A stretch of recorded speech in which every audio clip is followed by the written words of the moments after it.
यो नित्यमच्युतपदाम्बुजयुग्मरुग्मव्यामोहतः तदितराणि तृणाय मेने अस्मद्गुरोर्भगवतोऽस्य दयैकसिन्धोः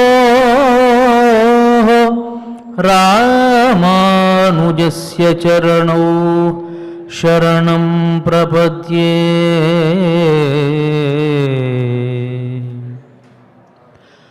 శ్రీమద్ ఆదివరాహ క్షేత్ర విభూషితుడు అఖిలాండకోటి బ్రహ్మాండ నాయకుడు అయినటువంటి శ్రీనివాసుని పాదారవిందాల చింత శ్రీ శ్రీ శ్రీ పరమహంస పరివ్రాజకాచార్యవర్యులు ఉభయ వేదాంత ప్రవర్తకాచార్యులు అయినటువంటి తిరుమల శ్రీ పదజీయంగార్ స్వాముల పవిత్ర మఠ ప్రాంగణంలో భగవద్భాగవత ఆచార్యుల అనుగ్రహంతో తిరుమల తిరుపతి దేవస్థానములు శ్రీ వెంకటేశ్వర భక్తి ఛానల్ వారి సౌజన్యంతో ధనుర్మాస ఉత్సవ కార్యక్రమం అతి రమణీయంగా జరుగుతూ ఉన్నది. ఆ కార్యక్రమంలో నేటికి మనం 11వ పాశురంలోకి అడుగుపెట్టాం. ప్రతిరోజు మాదిరిగానే ఆచార్య వైభవాన్ని తెలుసుకొని కార్యక్రమంలోకి ప్రవేశిద్దాం.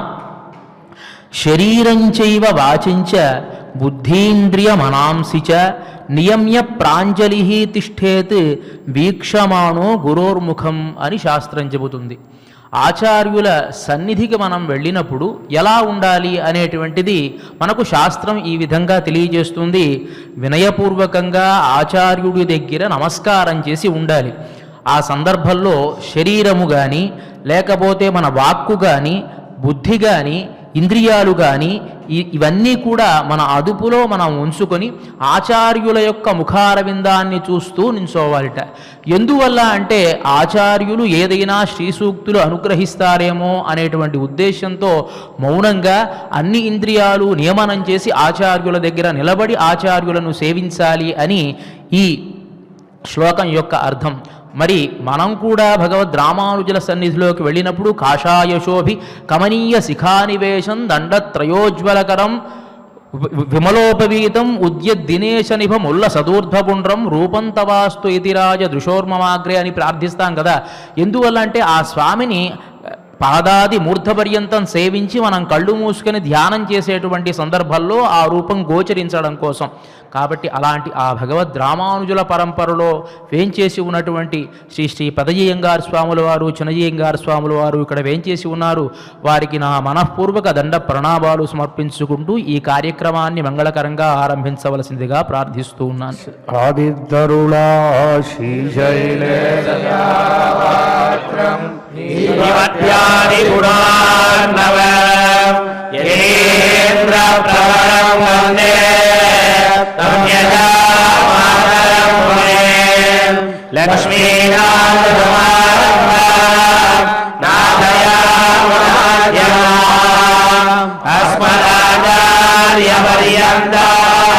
వందే గురు పరంపరా యో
गोदानस्यै नमैदमिदं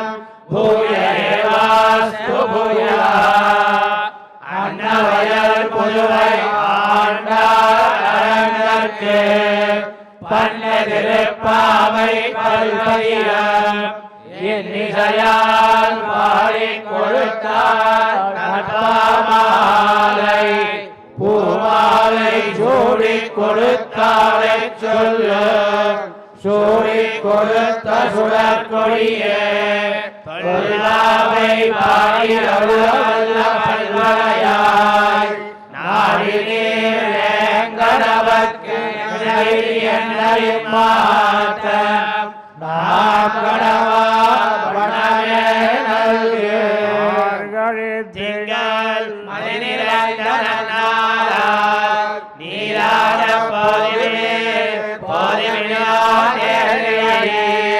சீர்மல்குமாய் பாடி செல்வ சிறுநீரால் கூர்வே உடன்கொடிவன் நந்தகோபன் குமரன் யசோத இளம் சிங்கம் கார்மேனி செங்கன் கதிர்மதியம் போல் முகத்தான் நாராயணனே நமக்கு பறை தருவான் பாரோ புகழ படிந்தேரோர் எம்பாவாய் நாமும் நம்பாவைக்க செய்யங்கிரிகள் கேளீரோ பார்க்கடல் வையத்துயல்ல பரமனடிவாடி நெய்யெல்லாம் பாருங்கள் நாட்டாரே நீராடி மலரிட்டு நாமுடியோம் செய்யாதன செய்யோம் தீக்குறளை சென்றோம் ஐயமும் பிச்சையும் ஆண்டனையும் கைகாட்டி உயமாறே உகந்தேரோர் எம்பாவாய் உலகாண்ட உத்தமன் பேர்வாடி நாங்கள் நம்பாவைக்கு சாத்தியாடினால் தீங்கில் நாடெல்லாம் திங்கள் மாறி பெய்து ஓங்கு சென்னல் ஓடு கயல்களை போது பொறிவண்டு கண்படுப்ப தேங்காதே முக்கிருந்து சேர்த்த முளை பற்றி வாங்க குளம் நிறைக்கும் வள்ளல் பெரும் பசுக்கள் நீங்காத செல்வம் நிறைந்தோர் எம்பாவாய்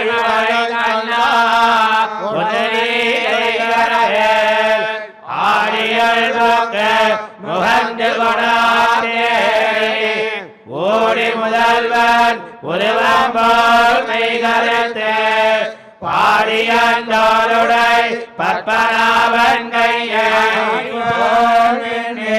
பழம்பொறி போல் நின்னதிர்ந்து தாழாதே சார்ந்த முதைத்த சரமழை போல் வாழ உலகினில் பெய்கிறாய் நாங்களும் மாவழியினாட மகிழ்ந்தேரோர் எம்பாவாய் கொண்டு வடமதுரை மைந்தனை தூய பெருநீர் யமுனை துறைவனை ஆயர் குலத்தினில் தோன்ற மணி விளக்கை தாயை குடல் விளக்கம் செய்த தாமோதரனை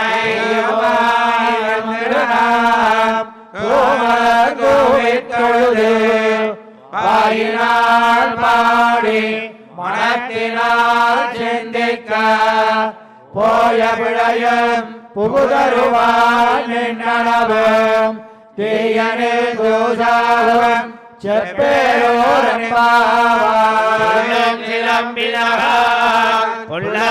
புள்ளரையங்கோயல் வெள்ளவிழங்கேன் பேரளவம் கேட்டிலையோ பிள்ளாய் எழுந்திராய் பேய் குலனஞ்சுண்டு கள்ளச்சகடன் கலக்கரிய காலோச்சேரவே துயிலமர்ந்த வித்தினை உள்ளத்துக் கொண்டு முனிவர்களும் யோகிகளும் மெல்ல எழுந்து அரியன்ன பேரரவம் உள்ளம் புகுந்து குளிர்ந்தேலோ எம்பாவாய்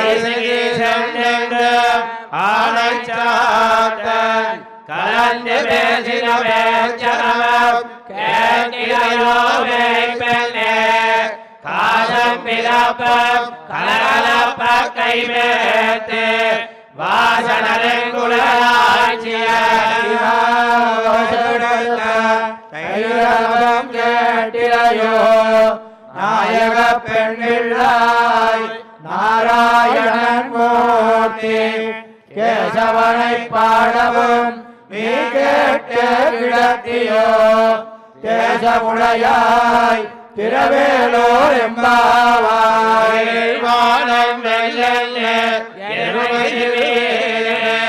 மேய்வான் பரந்தனவான் மிக்குள்ள வெள்ளகரம் போவார் போகின்றாரை போவார் யாத்திரை உன்னை கூவான் வந்தனில்லாய்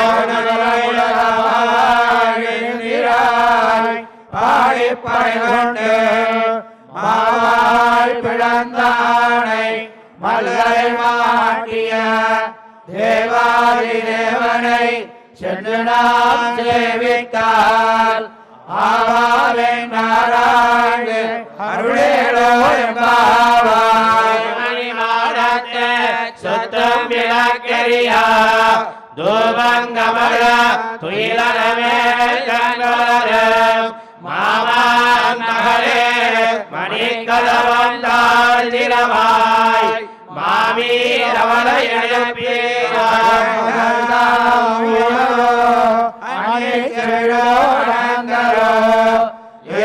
பெருந்துயில் மந்திரப்பட்டாலோ மாமாயன் மாதவன் பெய்குந்தரன் நாமம் பலவும் நவீனேலோர் எம்பாவாய்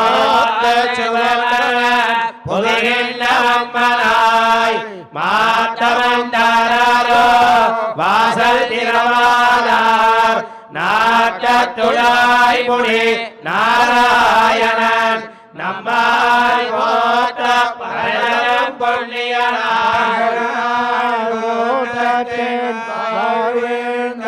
கும்பகர்ணனும் தோற்றமுனக்கே பெருந்துயில் தான் தந்தானோ ஆத்தனந்தருடையாய் அரங்கலமே தேற்றமாய் வந்து திரவேலோர் எம்பாவாய் கரவை கணங்கள் பலகலந்து செத்தார் திரளிய சென்னையம் கொத்தவன் இல்லாத கோவலதம்பொற்கொடிய புத்தரவல்கள் புனமையில போதலாய் தோழிமாய் எல்லாரும் வந்து நீ முட்டம் புகழ்ந்து முகில் வண்ணன் பேர் பாட சிக்காதே வேசாதே செல்வ பெண்டாட்டி நீ எத்த புழங்கும் பொருளேலோர் எம்பாவாய் கட்டெருமை கண்ணுக்கிறங்கே நினைத்து புலவழிய நின்று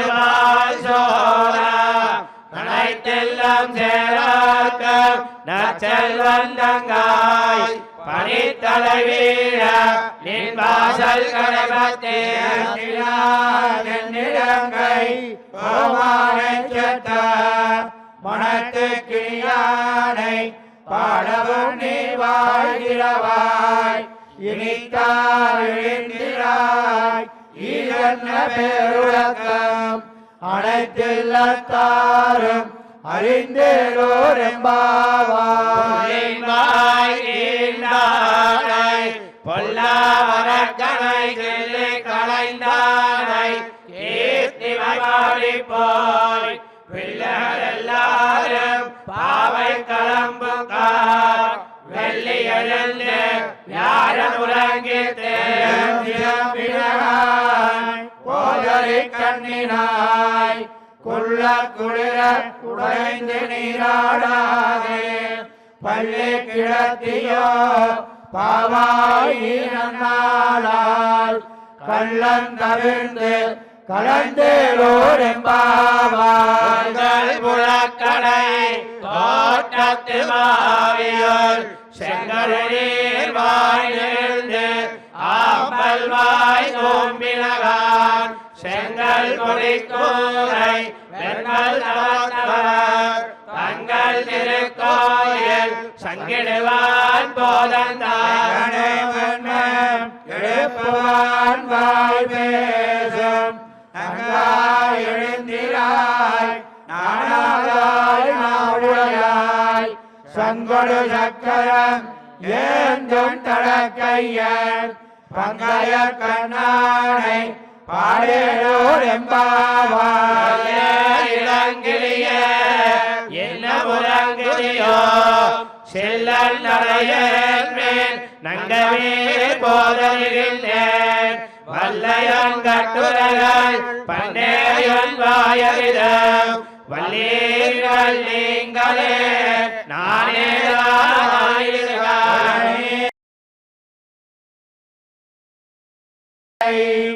எல்லாரும் போந்தாரோ போந்தார் போந்தென்னைக்குள் வல்லாய் கொண்டானை மாட்டானை மாட்டழிக்க வல்லானை மாயனை பாடேலோர் எம்பாவாய் நடந்த கோபனுடைய கோயில் காப்பானே கொடித்தோன்னும் தோரண வாசல் காப்பானே மணிக்கதவம் தாழ்ந்திரவாய் ஆயர் சிறுமியரோ மாயன் மணிவண்ணன் நின்றையே வாய் நேர்ந்தான் துயமாய் வந்தோம் துயிலப் பாடுவான் வாயால் முன்னவண்ணம் மாற்றாதே அம்மா நீ நேச நிலைக்கதவம் நீ கேளோர் எம்பாவாய் சோரே அரஞ்செய்யம் எம்பெருமான் நந்தகோபாலா எழுந்திராய் கொம்பனார்க்கெல்லாம் எழுந்தே குலவிளக்கே எம்பெருமாட்டி யசோதாயுராய் அம்பலமோடறுத்து ஓங்கி உலகளந்த உம்பர் கோமானே உறங்கா எழுந்திராய் செம்பர் கயலடி செல்வா பலதேவா உம்பியன் நீயும் உறங்கேலோ எம்பாவாய்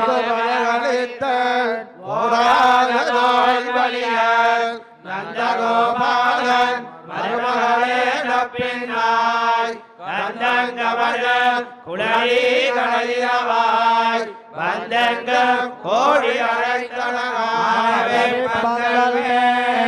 பல்லால் குயிலினங்கள் கோவினகான் பந்தார் விரலி உண்மை துணன் பேர் பாட செந்தாமரை கையால் சீரார் மலையொழிப்பார் வந்து திரவாய் மகிழ்ந்தேலோர் எம்பாவாய் விளக்கெரிய கோட்டு கால்கட்டில் மேல் மெத்தன்ன பஞ்ச சயனத்தின் மேலேறி கொத்தலர் பூங்குழல் நப்பின்னை கொங்கமேல் வைத்து கிடந்த மலர் மார்பாவாய் திரவாய் கண்ணினாய் நீயும் மணாளனை எத்தனை போலும் துயிலட ஒட்டாயான் எத்தனையேனும் பிரிவார்த்தை இல்லாயால் தத்துவமென்று தகவேலோர் எம்பாவாய்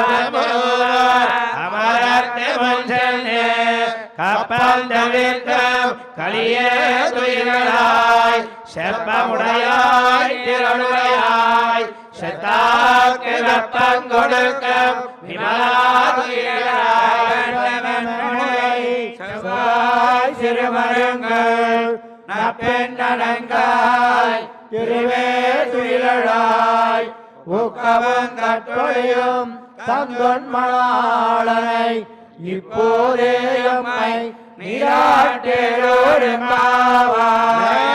கலங்கள் நீர்வங்கி மீதொழிப்பா மாத்தாரே பால் சொரியம் வள்ளல் பெரும் பசுக்கள் ஆத்த படைத்தான் மகனே அறிவுதாய் ஊத்தமுடையாய் பெரியாய் தோற்றமாய் நின்ற சுடரே துயிலாய் மாற்றார்வத்து வழிகுலைந்தன் வாசற்கள் ஆற்றாது வந்து உன் அடிபணியுமா போலே போற்றியாம் வந்தோம்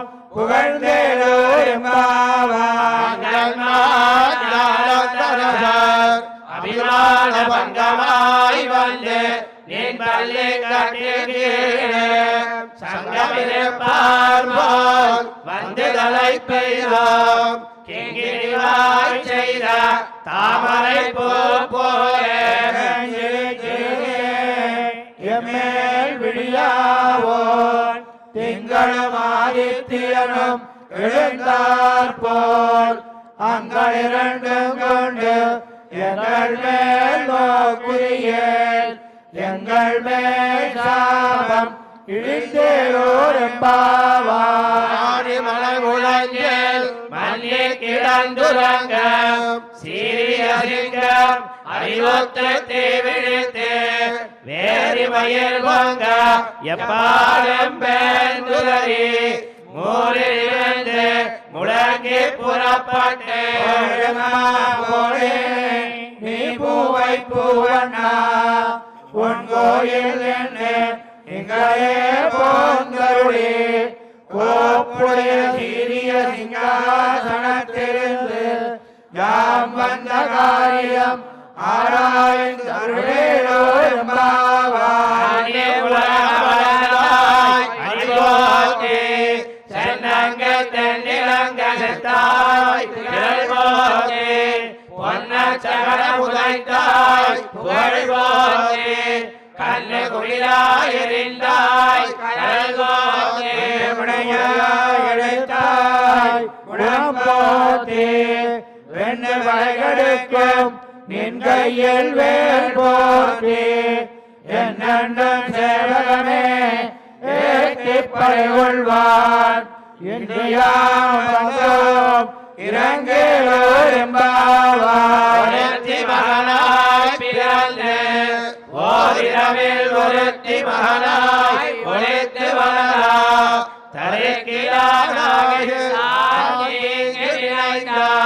கருத்தை பிழைப்பித்து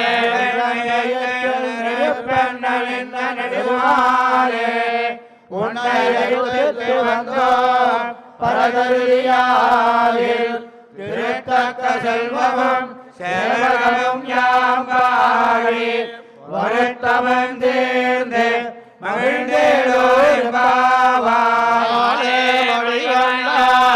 மார்கழி நீராடுவான் மேலையார் செய்வனகள் வேண்டுவன கேட்டிய ஞானத்தையெல்லாம் நடுங்க முதல்வனா பாலந்த வண்ணத்து உன்பாஞ்சரண்யமே சங்கங்கள் போய்பாடுடையனமே சால பெரும்பறையே பல்லாண்டிசைப்பாரே கோல விளக்கே கொடியே விதானமே ஆடி நிலையாய் அருளேலோரெம்பாவாய்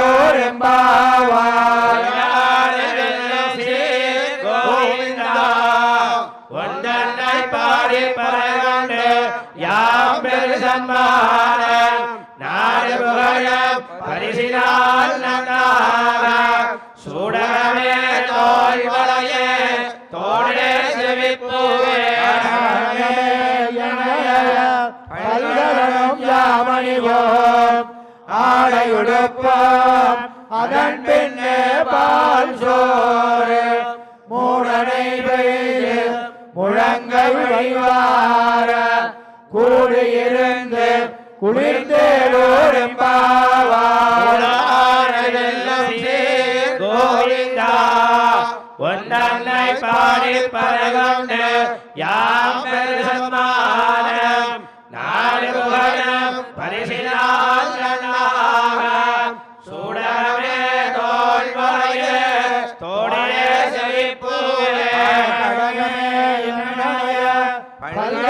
புண்ணியம் யாமணிவோம் ஆடையுடுப்போம் அதன் பின்னே பால் சோறு மூடனை பெய்து முழங்கை வழிவார கூடியிருந்து குளிர்ந்தேலோரெம்பாவாய்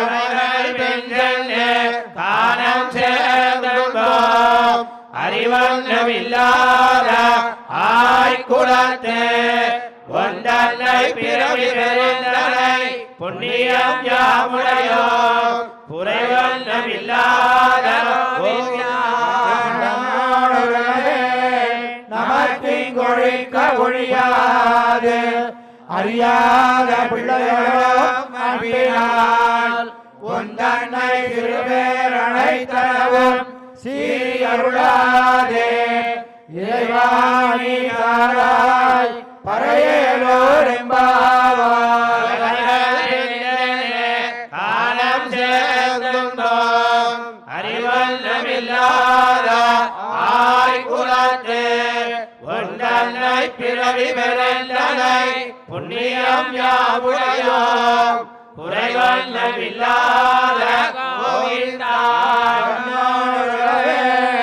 நமக்கிங்கொழிக்க ஒழியாது அறியாத பிள்ளைகளும் அன்பினால் ஒன்றனை திருவேரணைத்தனவும் சீரி அருளாதே இறைவாணி தாராய் பறையலோரெம்பாவாய் சிறுகாலே சேர்த்து ஒன்பத்தாமரையொழியே போற்றும் பொருள் ஏழாய் பெற்றமே சொல்ல குலத்தில் பிறந்து நீ குத்தே வளங்களை கொள்ளாமல் போகாதேள்வான் அன்னதான் கோவிந்தா எட்டைக்கும் ஏழே பிறவிக்கும் உந்தனோடு போனேயாவோம் உனக்கே நாமால் செய்வோம் மக்களங்காமங்கள் மாற்றோரெம்பாவாய் வந்துன்னை சேவித்து ஒன்பதாமரையொழியே போற்றும் பொருள்களாய் பெற்றமே சொல்ல குலத்தில் பிறந்து நீ குத்தே வளங்களை கொள்ளாமல் போகாதே அன்னதான் கோவிந்தா எட்டைக்கும் ஏழை பிறவிக்கும் உந்தன்னோடு போனேயாவோம் உனக்கே நாமால் செய்வோம் மக்களங்காமங்கள் மாற்றோரெம்பாவாய் கடல் கடைந்த மாதவனை திங்கள் திருமுகத்து சேரையாய் அங்க பரகண்ட வார்த்தை அனைவரை பைங்கமல தந்ததியால் பட்டர்விரான் போத சொன்னார் தமிழ் மாலை முப்பதும் தப்பாமே எங்கு பரிசுரைப்பார் இரண்டு மால் வரை தோல் செங்கன் திருமுகத்து செல்வ திருமாலால் எங்கன் திருவருள் பெற்று இங்குருவரும்பாவாய் மாதவனை கேசவனை திங்கள் திருமுகத்து அங்க பலகொண்ட வார்த்தை அறிவுமை பைங்கமல தந்தரியால் பட்டர்விரான் போத சொன்னார் தமிழ் மாலை முப்பதும் தப்பாமே எங்கு பரிசுரைப்பார் இரண்டு மால் வரைக்கோள் செங்கன் திருமுகத்து செல்வ திருமாலால் எங்கும் திருவருள் பெற்று இங்குருவரும்பாவாய் கரவாய் கரங்கறிய சென்று திருச்செய்யம் கோபலந்தம் பொற்கொடியே புத்தரவ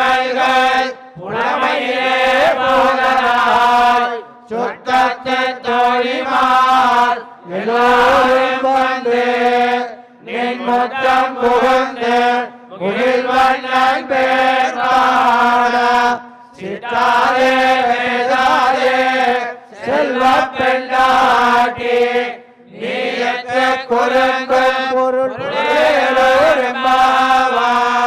பிறந்தவோர் கோவிந்தன் வாழோர் சோதி மணிவாழன் தோன்றுவோர் நீதியாய் நல்ல பக்தர் வாழுவோர் நான் மலையோடுவோர் வில்லிபுத்தூர் வேதக்கோளூர் பாதகங்கள் தீர்க்கும் பரமனடிகாட்டும் வேதமனைத்துக்கும் வித்தாகும் கோதைகள் ஐயைந்தும் அறியாத மாநிலரை வையம் சுமப்பதும் வம்பே பூரத்தில் ஜபத்துரித்தாய் வாழிய திருப்பாவை ஒப்பரும் செப்பினாய் வாழிய பெரியாழ்வார் பெற்றெடுத்த பெண்ணில்லை வாழிய பெரும்போதோர் மாமுனிக்கு பின்னாய் வாழிய உருட்டு 43 வாழிய உயரங்கற்கு எண்ணி உகந்தளித்தாய் வாழிய மறுவாரன் திருவள்ளி வளநாடி வாழிய மண்புலகன் கோதை மலர்பலங்கள் வாழிய. శ్రీమతే రామానుజాయ నమః. శ్రీమద్వరవరమునయే నమః. తిరుప్పావై వ్రతంలో మనం ఇవాళ రోజున 11వ పాశురంలోకి అడుగుపెట్టాం. 5వ పాశురం నుంచి ఒక్కొక్క గోపబాలికను కూడా మేల్కొలుపుకుంటూ ఈ గోష్ఠిలో చేర్చుకుంటూ వస్తూ ఉన్నాం. ఇవాళ ఆ క్రమంలో 6వ గోపబాలికను మేల్కొలుపుతూ ఉన్నారు గోదా అమ్మవారు.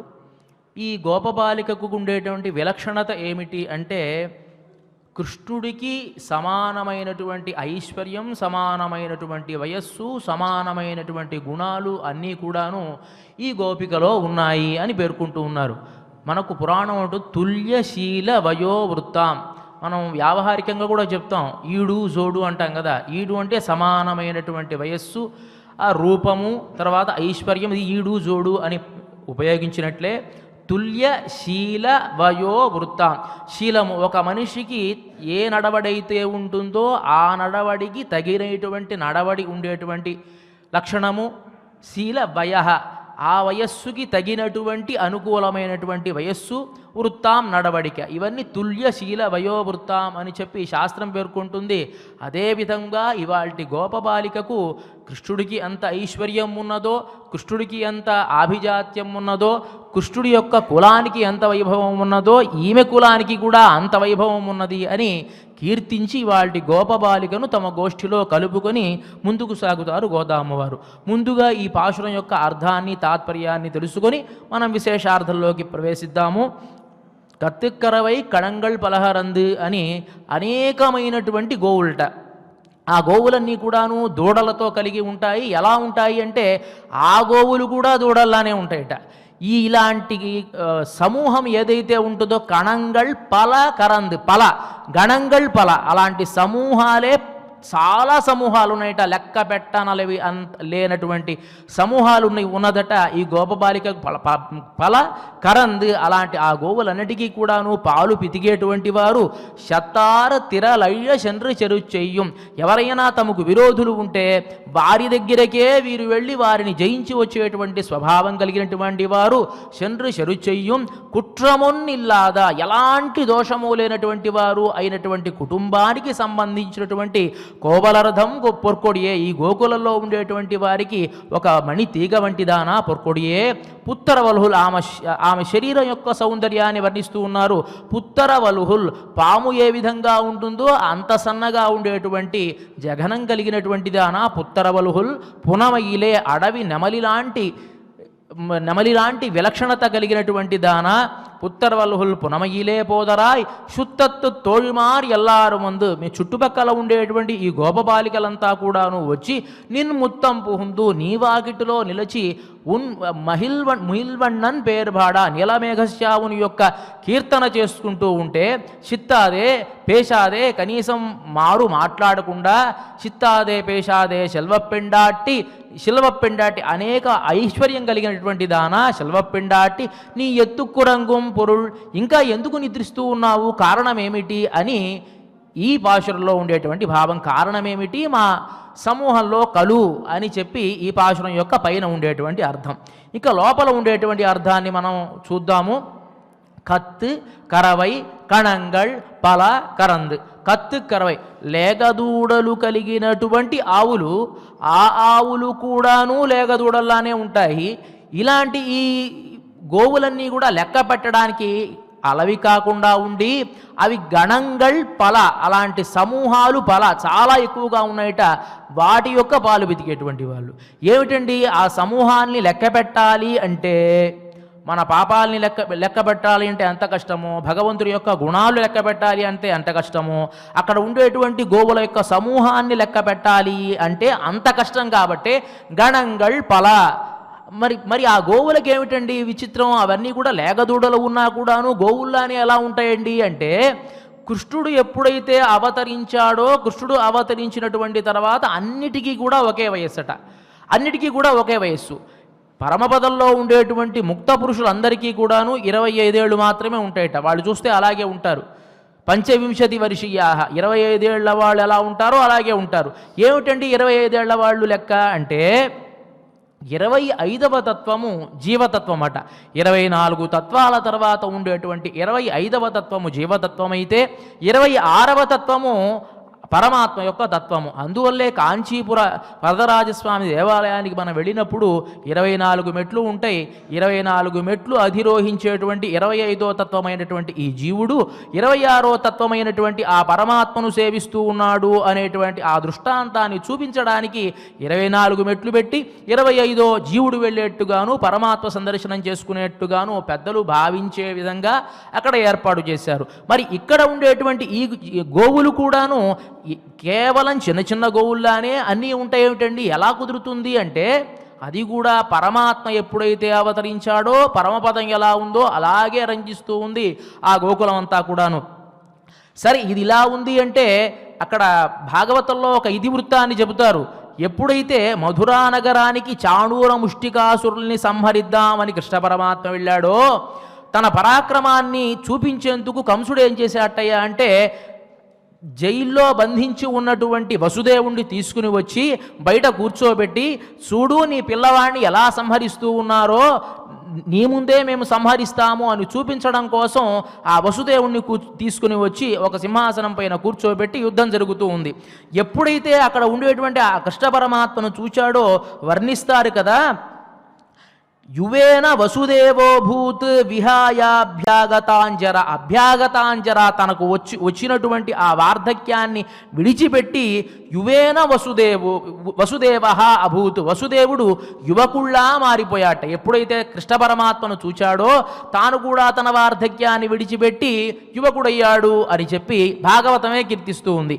అలాంటి ఆ కృష్ణ పరమాత్మ యొక్క కరస్పర్శ కలిగినటువంటి ఈ గోవులన్నీ కూడాను ఎప్పుడూ కూడా చిన్నపిల్లల్లానే లేగదూడలు ఎలా ఉంటాయో అలాగే ఉన్నాయి. కానీ కాన్పులు వస్తూనే ఉన్నాయి, ఇంకా అభివృద్ధి అవుతూనే ఉంది, సంతతి వస్తూనే ఉన్నది, కానీ వార్ధక్యం మాత్రం రావటం లేదురా. అలాంటి కణంగళ్ పలాకరంద్. మరి ఇవి లెక్క పెట్టాలి కదా అంటే లెక్క పెట్టడానికి కుదరదు. ఇందాకే మనం చెప్పుకున్నాం కదా, భగవంతుడి యొక్క గుణాలు లెక్క పెట్టాలి అంటే ఎంత కష్టమో, ఆ గోవుల యొక్క సంఖ్య లెక్క పెట్టడం కూడా కష్టం. కాబట్టి గణంగళ్ పల సమూహాలే లెక్కలేనటువంటి, పోనీ ఆ సమూహాలకు లెక్క కట్టి 100 సమూహాలు 1000 సమూహాలను చెప్దామా అంటే అది కూడా కష్టమే.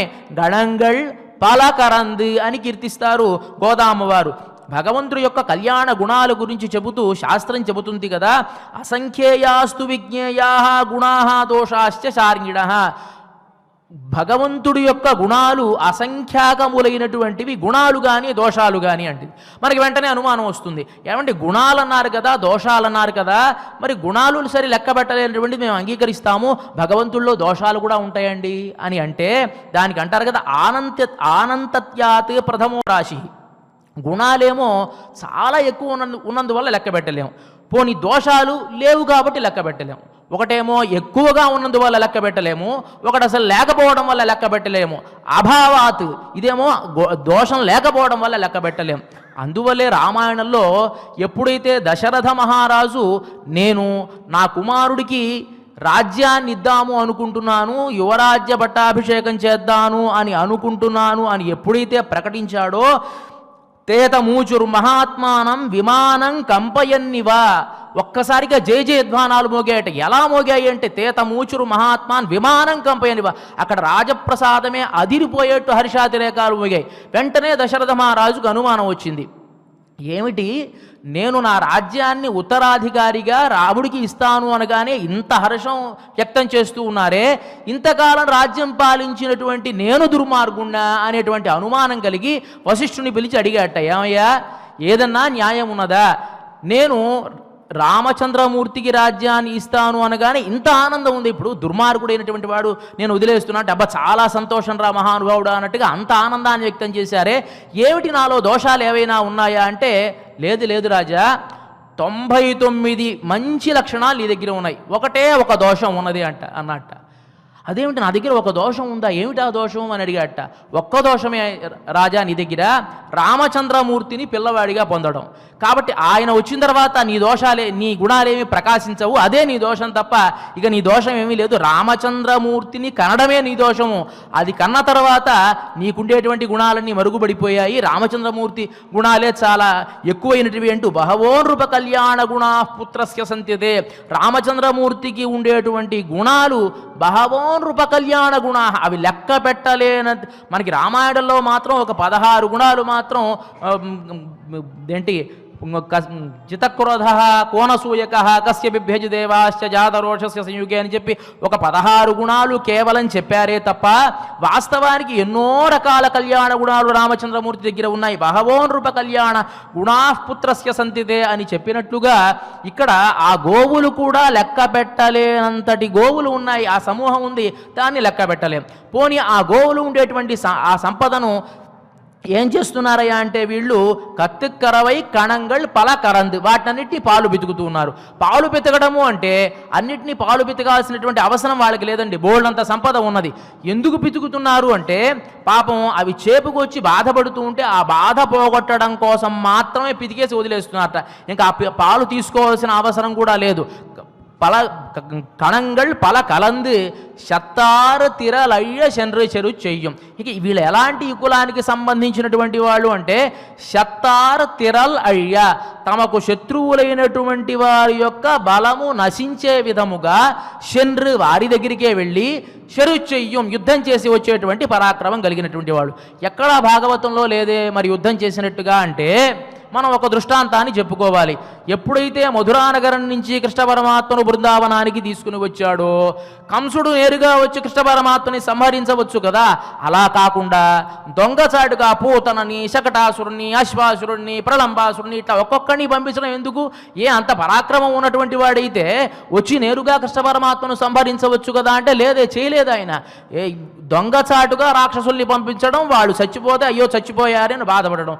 ఎందువల్ల అంటే అంత పరాక్రమం కలిగినటువంటి వాళ్లకు గనక ఎవరైనా చెడు చేస్తారు అని తెలిస్తే, అంటే వాళ్ళకి చెడు చేయడం కాదు, తమ పరమాత్మ అయినటువంటి కృష్ణ పరమాత్మకు ఎవరైనా చెడు చేస్తారు అని తెలిస్తే ముందు వాళ్ళు రావాల్సినటువంటి అవసరంలా వీళ్ళే వాళ్ళ దగ్గరికి వెళ్ళి పోరి వాళ్ళని జయించేటువంటి పరాక్రమం కలిగినటువంటి వాళ్ళ.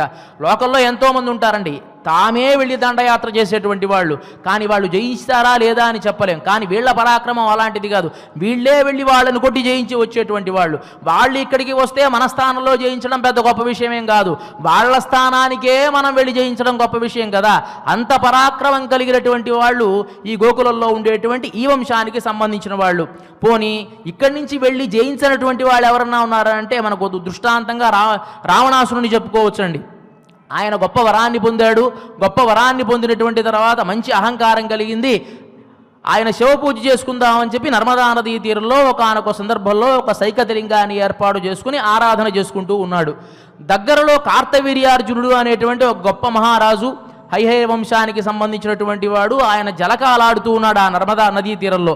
అది వాస్తవానికి తూర్పు ముఖంగా ప్రవహిస్తూ ఉంటుంది. ఈయన 1000 బాహువులు కలిగినటువంటి వాడు కాబట్టి తనకు చెలికత్తెలతో అన్నిటి పరివారంతో హాయిగా నీళ్లలో దిగి, ఒక పెద్ద ఏనుగు గనక దాంట్లో దిగితే ఎలా ఉందో అలా దాంట్లో ప్రవేశించి తన 1000 బాహువులు అడ్డు పెట్టేటప్పటికీ అది పడమర ముఖంగా ప్రవహించేటువంటిది కాస్త తూర్పు వైపుగా ఆనదంతా మళ్ళిందట. ఇక్కడేమో రావణాసురుడు పూజ చేసుకుంటూ ఉన్నాడు. అలా మళ్ళేటప్పటికీ ఈ నీళ్లంతా నర్మదా నదీ తీరంలో ఉండేటువంటి నీళ్లంతా వెళ్ళి ఆ సైకతలింగాన్ని కొట్టుకుపోయేటప్పటికీ రావణాసురుడికి కోపం వచ్చింది. కోపం వచ్చి నేను చేసుకునేటువంటి పూజరికి విఘ్నంగా ఎవడు ఉన్నాడు అని పరికించి చూశాడు. అక్కడ కొంతమంది ఆ కార్తవీర్యార్జునుడు అనేటువంటి రాజుకి కావలి కాస్తూ అనేక మంది మంత్రులు, సేనాధిపతులు అంతా ఉన్నారు. వాళ్ళ దగ్గరికి వెళ్ళి నా పూజను భగ్నం చేస్తారా, నేను యుద్ధానికి వస్తున్నాను అన్నారు వాళ్ళు.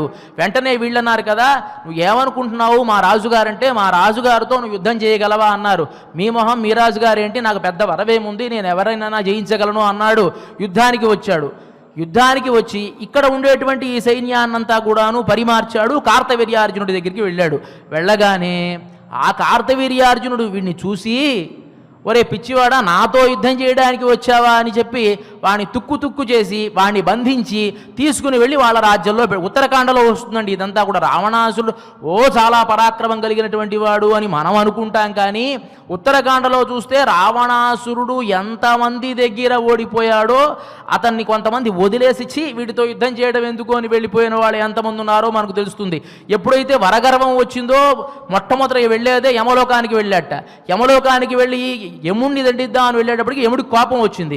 తన చేతిలో ఆ పాశదండాన్ని తీసుకుని వస్తూ ఉంటే బ్రహ్మ అడ్డుపడి, వాడు మూర్ఖుడు, వాడికి నేను వరాన్ని ఇచ్చాను కాబట్టి విడిచిపెట్టవయ్యా అంటే, వీడిని విడిచిపెద్దాను వెళ్ళిపోయాడే తప్ప యముడు కూడా దండించగలిగినటువంటి శక్తి ఉంది. అంటే వరము అంటే దీన్ని బట్టి మనం అర్థం చేసుకోవాల్సింది ఏమిటంటే, కొంతమంది మనకి ఇచ్చేటువంటి అభయం అన్నమాట. సరే వీళ్ళ వల్ల నీకు ఎలాంటి ఇబ్బంది ఉండదు అని చెప్పడమే తప్ప వాళ్ళు తలుచుకుంటే వాళ్ళు కూడా ఇతన్ని దండించవచ్చు.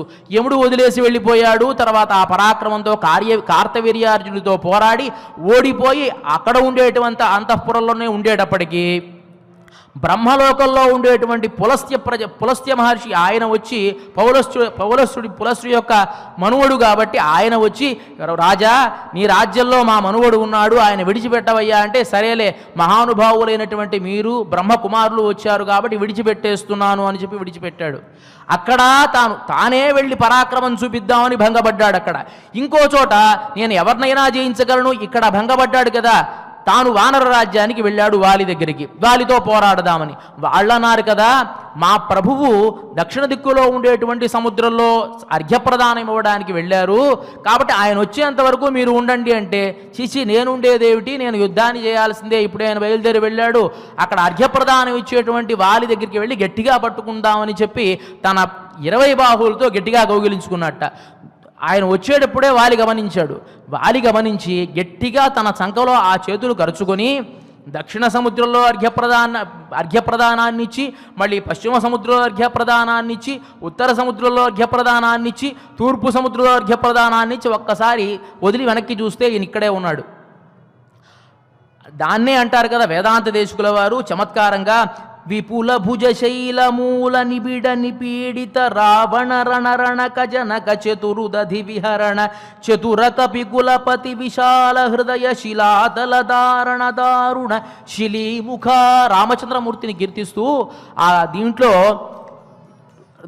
విశాల హృదయ చతుర కపి కులపతి విశాల హృదయ శిలాతల దారుణ శిలీముఖ, అలాంటి ఆ వాలి యొక్క అంటే రావణాసురుణ్ణి ఇబ్బంది పెట్టినటువంటి వాలి యొక్క హృదయాన్ని తీక్ష్ణమైనటువంటి బాణంతో హింసించినటువంటి ఓ రామా అని కీర్తిస్తాడు. అంటే వాలి దగ్గర కూడా ఓడిపోయి ఇక రేపటి నుంచి నువ్వు నేను చాలా గట్టి స్నేహితులు అని చెప్పి స్నేహాన్ని కలుపుకుని వచ్చాడు. కాబట్టి మనము వెళ్ళి యుద్ధం చేయడం పెద్ద విషయమేం కాదు, యుద్ధంలో మనం జయిస్తామా లేదా అనేటువంటిదే పెద్ద విషయం. అంటే మనం ఇక్కడి నుంచి వెళ్ళి ఓడిపోవడం ఇంకో దరిద్రం. ఇక్కడ వీళ్ళు అలాంటి వాళ్ళు కాదు. ఎలాంటి వాళ్ళు అంటే శత్తార్ తిరల్ అయ్య శండ్రు శరు చెయ్యం, వీళ్ళే వెళతారు, వీళ్ళే పోరాడతారు, పోరాడి వాళ్ళని ఓడించి వచ్చేటువంటి శక్తి కలిగినటువంటి వాళ్ళు. మరి కేవలం ఏదో పశు సంపదతో ఉండేటువంటి వీళ్ళకి శత్రువులు ఎవరైనా ఉన్నారా అంటే వీళ్ళకి శత్రువులు వాస్తవానికి ఎవరూ లేరు. వీళ్ళకి ఎవరు శత్రువులు అంటే తమ పరమాత్మకి ఎవరైనా అపకారం చేస్తారో వాళ్ళు శత్రువులు. అదే పరమాత్మతత్వం కదండి. పరమాత్మకు కూడా అంతే, ఆయనకు శత్రువులు ఎవరు కూడా ఉండరు. తన భక్తులకు ఎవరైతే శత్రువులో వాళ్ళే ఆయనకి శత్రువులైతే భక్తులకు కూడా అంతే. తమ పరమాత్మను ఎవరు నిందిస్తారో వాళ్ళే ఈ భక్తులకు కూడా శత్రువులు. మనకి భారతంలో ఒక ఇతివృత్తం వస్తుంది. కృష్ణ పరమాత్మ పాండవదూతగా వెళ్ళినటువంటి సందర్భంలో ఆయన వెళ్ళి విదురుడు ఇంట్లో భోంచేశాడు. విదురుడు ఇంట్లో భోంచేస్తే దుర్యోధనుడు అడిగాడు కదా, ఎదురుపడ్డాడు దుర్యోధనుడు. ఆయన అడిగాడు కదా, భీష్మద్రోణావతిక్రమ్య మాంచైవ మధుసూదన కిమర్థం పుండరీకాక్ష భుక్తం వృషల భోజనం. నాకు దాసుడైనటువంటి విదురుడు ఇంట్లో భోంచేస్తావే, నీకు సిగ్గుశరం ఏదైనా ఉందా? ఎంత గొప్ప గొప్ప వాళ్ళు ఉన్నారు. భీష్ముడు ఉన్నాడు, పోనీ ద్రోణుడు ఉన్నాడు, పోనీ అలా కాదంటే మాంచైవ నాలాంటి మహనీయుడు ఉన్నాడు. నన్ను కూడా అతిక్రమించి నువ్వు వెళ్ళి వృషల భోజనాన్ని అంటే నా దాసుడి యొక్క ఇంట్లో భోజనం చేసావే కృష్ణ, ఏమి నీకు ఈ కర్మ అంటే అంటాడు కదా. సరే బాగానే ఉంది, శాస్త్రం ఒకటి చెప్తుంది, ధర్మశాస్త్రం, శత్రువుల ఇంట్లో భోజనం చేయకూడదు అని. ద్విషదన్నన్ నభోక్తవ్యం ద్విషంతన్ నైవ భోజయేదని శాస్త్రం. శత్రువుకి మనం భోజనం పెట్టకూడదు, వారింట్లో మనం భోజనం తినకూడదు అనేటప్పటికీ నువ్వు నాకు శత్రుడు ఏంటయ్యా కృష్ణ, నీకు నాకు శత్రుత్వం ఏం లేదు కదా అన్నాడు. సరే అలా అయితే పాండవులంటే నీకు ఇష్టమేనా అని అడిగాడు. పాండవులంటే ఇష్టమైంది, చీచి వాళ్ళని చూస్తే నాకు కంపనం వస్తుంది, కోపం వస్తుంది, వాళ్ళ మాట ఎత్తితేనే నాకు ఎక్కడో కాలుతూ ఉంది అన్నాడు. అనేటప్పటికీ మరి అదే కదా, పాండవాన్ ద్విషసే రాజన్ మమ ప్రాణాహి పాండవా. పాండవులు నువ్వు ఇది చేస్తున్నావు కదా, శత్రుత్వం అంటున్నావు కదా, మమ ప్రాణాహి పాండవా, పాండవులు ఎవరో కాదు నా పంచ ప్రాణాలయ్యా. అందువల్లే మీ ఇంట్లో నేను భోజనం చేయలేదు. దాసీ కుమారుడైనా కూడాను విదురుడు చాలా యోగ్యమైనటువంటి వాడు కాబట్టే నేను విదురుడి ఇంట్లో భోజనం చేశాను అంటాడు. కాబట్టి భగవద్భక్తులకి భగవంతుడికి ఉండేటువంటి సంబంధం ఎలాంటిది అంటే భగవంతుడు నాకు ఇష్టమైనటువంటి వాడు కాడు అని ఎవడైతే అనుకుంటాడో వాడిని చూస్తే భగవద్భక్తుడికి కోపం, భగవద్భక్తుడు నాకు సంబంధించినటువంటి వాడు కాడు అని ఎవడైతే అనుకుంటాడో వాడికి భగవంతుడికి వాడిని చూస్తే కోపం. కాబట్టి వీళ్ళకి వాస్తవంగా శత్రుత్వం అయితే ఏమీ ఉండదు. శత్తారు తిరలయ్య శండ్రు శరుచెయ్యం కుట్రమొన్నిల్లాదా, ఎలాంటి దోషము లేనటువంటి గొప్ప కులము. ఏమండి వీళ్ళే వెళ్ళి శత్రువుల్ని సంహరిస్తారు అంటే వీళ్ళకి దోషం ఉండదా అంటే అంటాడు కదా ఆయన, అపిచేత్సు దురాచార భజతే మామన్యభాక్ సాధురేవ సమంతవ్య సమ్యక్ వ్యవసితో హి సహ. అపిచేత్ సుదురాచార, ఎంత దురాచారం కలిగినటువంటి వాడైనా భజతే మామనన్యభాక్, నా భక్తుడు అయితే గనక సాధురేవ సమంతవ్య, వాడు గొప్పవాడిగానే సాధువుగానే పరిగణించాలి అని చెప్పి కృష్ణ పరమాత్మ చెప్తారు. అదే పెరియాళ్వార్లు అంటారు కదా, తన్నడియార్ తిరత్తహత్ తామరయాళాహిలుం శిదైహురెక్కుమేల్ ఎన్నడియార్ అదిశయ్యార్ செய்தாரேல் నన్గు செய்தார் ఎన్బర్పోల్ అని అంటారు. మనం ఒక్కసారి శరణాగతి చేసిన తర్వాత పురుషకార స్వరూపిణి అయినటువంటి లక్ష్మీదేవి ఒక్కసారి అంగీకరింపజేస్తుంది. మనం చేసిన దోషాలన్నీ కూడా అంగీకరించండి అయ్యా అని చెబుతుంది. బాగానే ఉంది. ఒక్కసారి పరమాత్మ అభయప్రదానాన్ని ఇచ్చేశాడు. ఇచ్చేసిన తర్వాత ఈమెం చేస్తుందయ్యా అంటే ఒక్కొక్కసారి పరీక్ష చేస్తూ ఉంటుంది. మన విషయంలో ఆయన ఎలా ప్రవర్తిస్తాడో చూద్దాము, మన మీద పూర్తిగా ఆయన అంగీకారాన్ని ఉంచాడా లేదా అని పరీక్షించడానికి తన్నడియార్ తిరత్తహత్ తామరయాళాహిలుం శతైహురైక్కుమే, లక్ష్మీదేవే ఒకవేళ నీ దాసుడు అంటున్నారు కదా, ఇతను తప్పు చేస్తున్నాడండి అని చూపించింది అనుకోండి, ఆయన అంటాట ఎన్నడియార్ అది చెయ్యార్, నా దాసులైనటువంటి వారు ఆ పని చెయ్యరు అని అంటాడు. పోనీ కొన్ని సాక్ష్యాధారాలు చూపించి ఇప్పుడు చూసావు కదా తప్పు చేశాడా లేదా అని అంటే ఏం చేస్తాటయ్యా అంటే చేయదారే నన్ను చేయదారు ఎనబరు. ఓ చేస్తారా, మంచి చేశారైతే తప్పే ఉంది, ఇలా చేస్తే తప్పే ఉంది అంటట ఆయన. అంటే ఒక్కసారి అంగీకరించినటువంటి తర్వాత అంగీకరించడమే ఇబ్బంది, కానీ ఒక్కసారి అంగీకరించాడు అంటే ఇంక విడిచిపెట్టడు ఆయన. కాబట్టి ఇక్కడ కూడా ఏం చెప్తున్నారు, కుట్రమొన్నిల్లాదా, ఆ భగవద్భక్తుల మీద ఆయనకి వాత్సల్యం ఉంటుంది కాబట్టి ఎలాంటి దోషము లేనటువంటి కోవలరథం పొర్కొడియే. ఆ గోకులంలో ఉండేటువంటి ఒక గొప్ప తీగలాంటి దాన పొర్కొడియే అని కీర్తిస్తూ ఉన్నారు.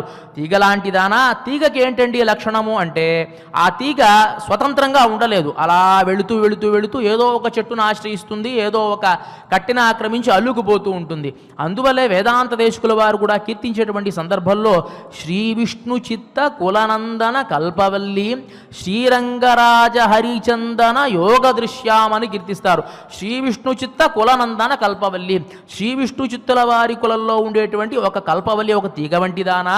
శ్రీరంగరాజ హరిచందన యోగ దృశ్యాం, శ్రీరంగనాథుడు అనేటువంటి ఒక చందనపు వృక్షానికి ఆశ్రయించి యోగ దృశ్యాం, ఆ వృక్షంతో కలిసి ఉండేటువంటి దానా అని కీర్తిస్తారు. ఇక్కడ కోవలరథం పొర్కొడియే అని చెప్పడానికి కారణం ఏమిటి అంటే నీ వయస్సు కృష్ణుడి వయస్సుకు అనురూపమైనటువంటిది, తుల్యశీల వయోవృత్తాంలాగా సరి అయినటువంటి వయస్సు, సరి అయినటువంటి ఐశ్వర్యం, సరి అయినటువంటి సంపద, సరి అయినటువంటి రూపం అన్నీ కూడా నీలో ఉన్నాయి అని చెబుతూ పొర్కొడియే పుత్తరవల్లుహుల్ పునమయిలే, ఆమె యొక్క సౌందర్యాన్ని కీర్తిస్తూ ఉన్నారు.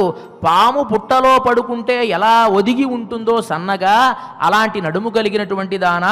పునమయిలే, అడవి నెమలిలా అడవి నెమలి స్వతంత్రమైనటువంటిది, దానికి ఆనందం వచ్చినప్పుడు అది నాట్యం చేస్తుందే తప్ప పెంపుడు నెమలిలా ఉండదు.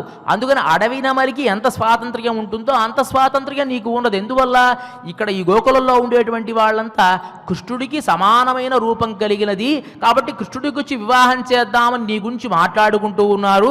అందువల్లే పుత్తరవలుహుల్ పునమయిలే, అంత ఆనందం కలిగినటువంటి దానివి కాబట్టి పునమయిలే పోదరాయ్, ராம்மா புத்திரவர்கள் புனமையிலே போதராய் சுத்தத்து தோழுமால் எல்லாரும் வந்து నిన్ ముత్తం పుహుందు ముహిల్వಣ್ಣన్ పేర్బాడ. ఈ చుట్టుపక్కల ఉండేటువంటి మేమంతా వచ్చి నిన్ను ముత్తం పుహుందు ముహిల్వಣ್ಣన్ పేర్బాడ, ఆ నీలమేఘశ్యాముని కీర్తిస్తూ ఉండగా నువ్వు నెమలివి కదా, నెమలి అని కీర్తించాం కదా. ఎప్పుడైతే కృష్ణ పరమాత్మను మేము కీర్తించామో ఆనందంతో నెమలి మేఘాలను చూసి ఎట్లా అయితే నాట్యమాడుతుందో అట్లా ఉండాలి కదా. అలా కాకుండా ముహిల్వಣ್ಣన్ పేర్బాడ చిత్తాదే పేషాదే, మాట్లాడకుండా శిల్వపెండాటి మంచి ఐశ్వర్యం కలిగినటువంటి దానా, నీ ఎత్తుక్కు రంగు పొరులు ఇంకా ఎందుకు నిద్రిస్తున్నావమ్మా అని చెప్పి ఈ పాశురంలో ఉండేటువంటి ఒక అర్థం. ఇక దీనికి స్వాపదేశార్థం, అంతర్గతంగా ఉండేటువంటి అర్థం ఏమిటి అంటే ఇక్కడ వీళ్ళు మేల్కొలిపేటువంటిది ఆచార్యులను. ఆచార్యులకే తుల్యశీల వయోవృత్తాం, పరమాత్మకు ఉండేటువంటి లక్షణాలన్నీ కూడా సమాన వైభవం కూడా అంతా కూడా ఆచార్యులకే ఉంటుంది. కత్తిక్కరవై కణంగల్ పలహలందు అన్నప్పుడు మనం ఇక్కడ చెప్పాం కదా, అనేకమైనటువంటి ఆవుల్ని వీళ్ళు పాలు పితుకుతున్నారని చెప్తున్నాం కదా. ఆవు అంటే అర్థం ఏంటో తెలుసా అండి? గవామంగేషు తిష్టంతి భువనాని చతుర్దశ అని కదా, 14 లోకాలు ఆ ఆవులో ఉంటాయని కదా అర్థం. ఆ చతుర్దశ అంటే అర్థము 14 అంటే అర్థము 14 విద్యలు, చతుర్దశ విద్యలు అని అర్థం కదా. 14 విద్యలు అలా 4 వేదాలు, షడంగాలు, మీమాంస, న్యాయము, పురాణము, ధర్మశాస్త్రము, ఇదంతా కలిపితే 14 విద్యలు, చతుర్దశ విద్యలు అంటారు. ఆచార్యుడు ఈ చతుర్దశ విద్యలను కూడా అధికరించి అనేకమైంది శిష్య ప్రశిష్యులను ఉంచుకొని తానేం చేస్తాడు, తన కోసం వాడుకోడు. పలకరంది అది పితికేటువంటి, మనం చెప్పాం కదా అక్కడ ఉండే గోకులంలో ఉండేటువంటి వాళ్ళంతా కూడాను పితక్కుండా కేవలం అలా పితికేసి వదిలేస్తారే తప్ప పూర్తిగా దాన్ని ఆస్వాదించరు. అదే విధముగా ఆచార్యుడు కూడా ఏమి చేస్తాడు, ఆ విద్యలన్నీ కూడాను తన కోసం తాను ఉంచుకోడు, వేరే వారి కోసమే ఉంచి ఏం చేస్తాడంటే శత్తార తిరలయ్య శండ్రు చెరుచెయ్యం. అక్కడ ఏం చేస్తున్నారు గోపబాలకులు అంటే ఎవరైతే తమ శత్రువులో వాళ్ళ దగ్గరికి వెళ్ళి పోరాడతారని చెప్పాం కదా. ఆచార్యుడు ఏం చేస్తాడయ్యా అంటే పరమాత్మ యొక్క తత్వాన్ని ఎవరైతే విభేదంగా రకరకాలుగా చెప్పుకుంటూ మోసం చేసి తిరుగుతూ ఉంటారో, అంటే ఆయనకు రూపం లేదు, నామం లేదు, రకరకాలుగా చెబుతూ తిరుగుతూ ఉంటారు కదా, దాన్ని స్థాపించడం కోసం తానే బయలుదేరి అక్కడికి వెళ్ళి శత్తారు తిరలయ్య శండ్రు చెరుచెయ్యం, వారితో వాదాడి వారిని జయిస్తాట ఆచార్య శండ్రు చెయ్యం. కుట్రముల్నిల్లాద కోవలర్థం, చాలా మంచి వంశము. ఎలాంటి వంశము అంటే ఒక పరంపర కదా ఆచార్య వంశము అంటే. మనం ఆ నారాయణుడి దగ్గర నుంచి వచ్చేటి వంశం, లక్ష్మీనాథ సమారంభం నాథయామున మధ్యమాం అస్మదాచార్య పర్యంతామని కీర్తిస్తూ ఉన్నాం కదా. అంత గొప్ప వంశంలో ఉండేటువంటి వాడు ఆచార్యుడు కాబట్టి పునమయిలే పోదర. ఆచార్యుడికి పరమాత్మకు ఉండేటువంటి సంబంధం ఏమిటండి? ఈ సంబంధము అంటే భార్యకు భర్తకు ఉండేటువంటి సంబంధం. మనకు ఆచార్య వైభవాన్ని చెప్పేటువంటి సందర్భంలో కొంతమంది చమత్కారంగా చెప్తారు కదా, ఆచార్యుడేమో తల్లి లాంటివాడు, భగవంతుడేమో తండ్రి లాంటివాడు. ఆచార్యుడు ఏమి చేస్తాడు అంటే ఈ జీవుణ్ణి పరమాత్మ అంగీకరించే విధముగా చక్కగా తీర్చిదిద్ది తయారు చేస్తాడు. ఆ తయారు చేసినప్పుడే పరమాత్మ అంగీకరిస్తాడు. లోకల్లో శిశువు పుట్టాడనుకోండి, చిన్న పిల్లవాడు పుడతాడు, వాడిని ఏం చేస్తుంది తల్లి అంటే చక్కగా వాడికి స్నానం చేయించి పౌడర్ వేసి వాడికి మంచి వస్త్రాలు ఇచ్చేసి మంచి సువాసన వచ్చేట్టుగా వాడిని తయారు చేసి తీర్చిదిద్ది అందంగా అలంకరించి తండ్రి ఒడిలో పెడుతుంది. పొట్టినప్పుడు వాడిని చూసుకుని ముద్దాడుతాడే తప్ప వాడి దొడ్లోకి వెళ్ళినప్పుడైనా ఎప్పుడైనా ఎత్తుకుంటాడా? ఎత్తుకోడు, చిచిచి అని వదిలేస్తాడు. కానీ తల్లి అలా చేయదు. తల్లి ఏం చేస్తుంది? వాడిని చక్కగా స్నానం చేయించి సిద్ధం చేసి ఆ తండ్రి అంగీకరించే విధంగా చేస్తుంది. అదే వాడు ఎత్తుకున్న వెంటనే మళ్ళీ ఏదన్నా మూత్రం వెళ్ళాను అబ్బెబ్బెబ్బే అని ఇచ్చేస్తాడు. అంటే ఏమిటి? గుణాలు ఉంటేనే అంగీకరిస్తాడు తండ్రి. తల్లి అలా కాదు, గుణాలు ఉన్నా దుర్గుణాలు ఉన్నా ఆ పిల్లవాడిని జాగ్రత్తగా తాను తీసుకొని వాడిని శుభ్రపరిచి తండ్రి అంగీకరించే విధముగా అలంకారం చేస్తుందే, అదే విధముగా ఆచార్యుడు దుర్గుణభూయిష్టమైనటువంటి ఈ జీవుడికి సమాశ్రయణాలు చేసి చక్రాంకనాలు చేసి మంత్రోపదేశం చేసి ఈ విధంగా నువ్వు ఆరాధన చేసుకోవాలి, దాస శబ్దాన్ని ప్రయోగించి ఆచార్యుల దగ్గర ఉండాలి, ఎల్లప్పుడూ కూడా భగవంతుణ్ణే స్మరించాలి, ఈ విధముగా పరమాత్మకు ఇష్టంగా ఉండేట్టుగా నువ్వు ఉండాలి అని ఎన్నో రకాల ఉపదేశాలు చేస్తూ చేస్తూ చేస్తూ వాడిని తీర్చిదిద్ది పరమాత్మ అంగీకరించే విధంగా చేస్తాడు కదా. కాబట్టే ఆచార్యుడు తల్లి లాంటివాడు, పరమాత్మ తండ్రి లాంటివాడు. కాబట్టి వీరిద్దరి యొక్క అన్యోన్య దాంపత్యమే సంతానమైనటువంటి మనం సక్రమంగా ఉండడానికి కారణం. ఇక్కడ పుత్తరవల్హుల్ పునమయిలే పోదరాయ్, ఇక్కడ సన్నటి నడుము అంటే భక్తికి నడుముని భక్తిగా చెప్తారట వేదాంత శాస్త్రంలో. కాబట్టి అంత భక్తి కలిగినటువంటి వాడు ఆచార్యుడు. ఓ ఆచార్య, కాబట్టి మిమ్మల్ని మేము కీర్తిస్తూ ఉన్నాము, మీరు మీ అనుగ్రహాన్ని మాకు ప్రసాదించాల్సింది అని చెప్పి ఈ పాశురంలో స్వాపదేశార్థంగా ఇంకా వివరంగా పేర్కొనడం జరుగుతుంది. మరి ఇవాల్టి ఈ గోపికను తుల్యశీల వయోవృత్తాం అన్నట్టుగా ఉండేటువంటి ఈ గోపబాలికను నిదరలేపి తమ గోష్ఠిలో చేర్చుకొని ఆచార్యతుల్యమైనటువంటి ఈ గోపబాలికను తమ గోష్ఠిలోకి చేర్చుకొని ముందుకు సాగారు మన గోదామ్మ. ఇవాల్టి ఈ కార్యక్రమంలో చిట్ట చివరి అంశం ఆండాళ్ అనుగ్రహంతో శ్రీమతి తెలిగిచర్ల కందాడి సీతమ్మ గారు తెలిగించినటువంటి శ్రీ ఆండాళ్ సంకీర్తనా వైభవం అనేటువంటి గ్రంథం తిరుప్పావై స్వేచ్ఛా అనువాదం. దానిలో నుంచి కత్తుక్కరవై అనేటువంటి ఆ పాశురానికి సరి అయినటువంటి అనువాదం పసిదూడ లట్టులే ప్రాయమెంతగనున్నా అనేటువంటి కీర్తనను అన్నమాచార్య ప్రాజెక్ట్ కళాకారులు డాక్టర్ ఆముక్తమాల్యద సుషమా బృందంచే ఆలాపన చేయబడుతుంది నాదనిరాజన మంటపంలో. దాన్ని ప్రత్యక్ష ప్రసారంలో వీక్షించవచ్చు.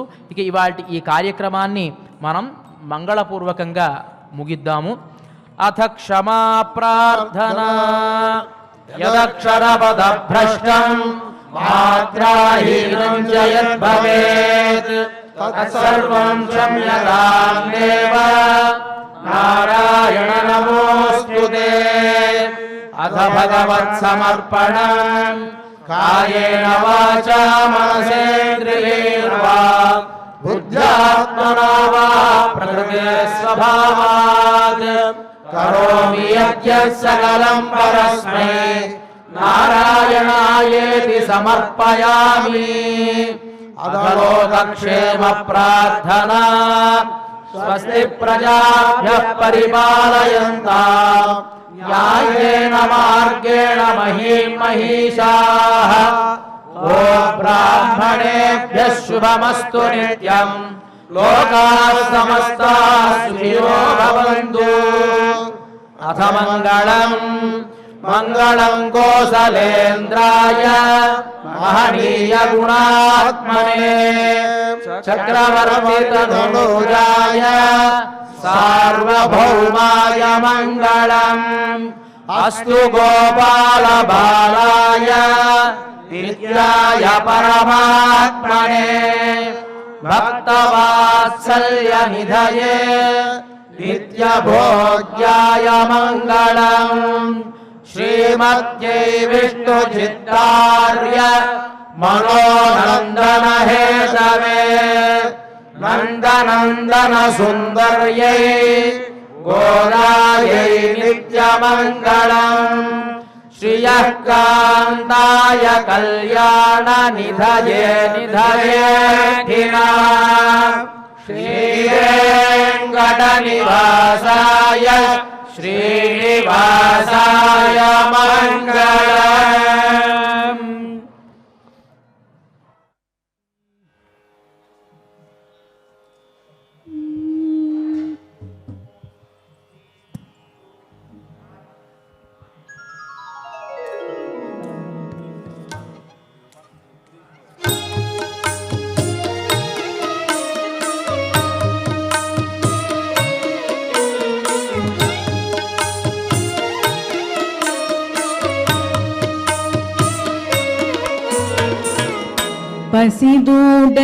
పసిదూడలటులే ప్రాయమించగనున్న అసమాన గతి నోపు ఆనమందలకును విసువగను క్షీరములు పిండుచు వీర్యమొప్పగ అరుణదునుచు కసట కీర్తయులేని గొల్లల పసిడి వయ్యలరు తల్లి పసిదూడలటులే ప్రాయమించగనున్న అసమాన గతి నోపు ఆనమందలగును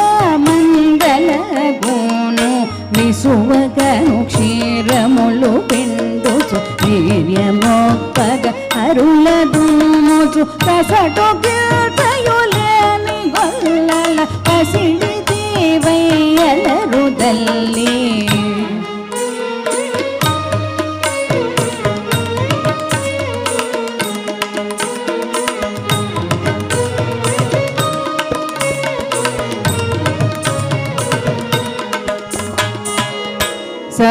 సర్పముఖము గోలు జఘనముప్పెడు తల్లి హెచ్చైన మృదులాంగములతో మెరసడి తల్లి కొల్పమరుమయూర పింఛము కోలు సుందరమైన పురులతో ఒప్పుగా చెలువలరి కృష్ణుని మెప్పునందిన చెలియలెమ్మ సర్పముఖము బోలు జఘనముప్పెడు తల్లి హెచ్చైన మృదులాంగములతో మెరసడి తల్లి కొల్పమరుమయూర పింఛము కోలు సుందరమైన పురులతో ఒప్పుగా చెలువలరి కృష్ణుని మెప్పునందిన చెలియలెమ్మ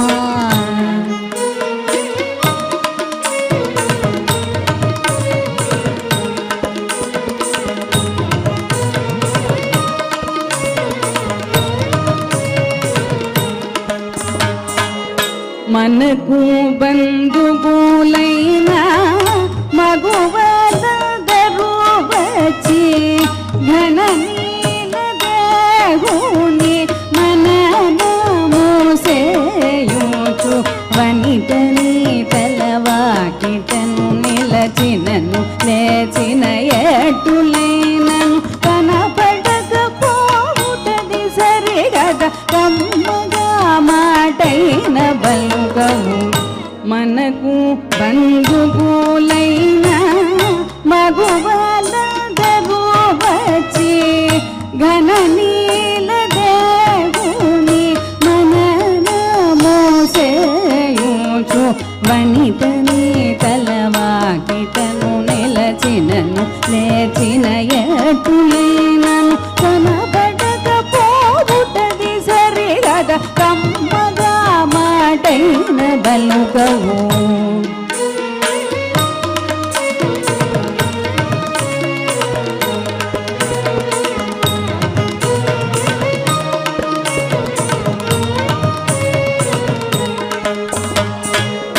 కనులార ప్రియ సఖుల గాంజీవారితో చేరి వనజాక్షు తిరునామ మనోసంధించుట మాని ఘన కలిగిన కాంత ఇటులే ప్రయోజనము మది గోరిని దుర్యోధన సఖియ తెలుపుమ సంతసిల్ల కనులార ప్రియ సకుల గాంజీవారితో చేరి వనజాక్షు తిరునామ మనోసాధి కుటమాని ఘనతర సంపత్తు కలిగిన కాంత ఇటులే ప్రయోజనము మదిగోజిని దుర్జట సఖియ తెలుపుమ సంతసిల్ల పసిదూడలటులే ప్రాయమించగనున్న అసమాన గతి నోటు ఆల మంగళ గుణు విసువకను క్షీరములు విండు వీర్యమొప్పగ అరుణదును ముదు కసట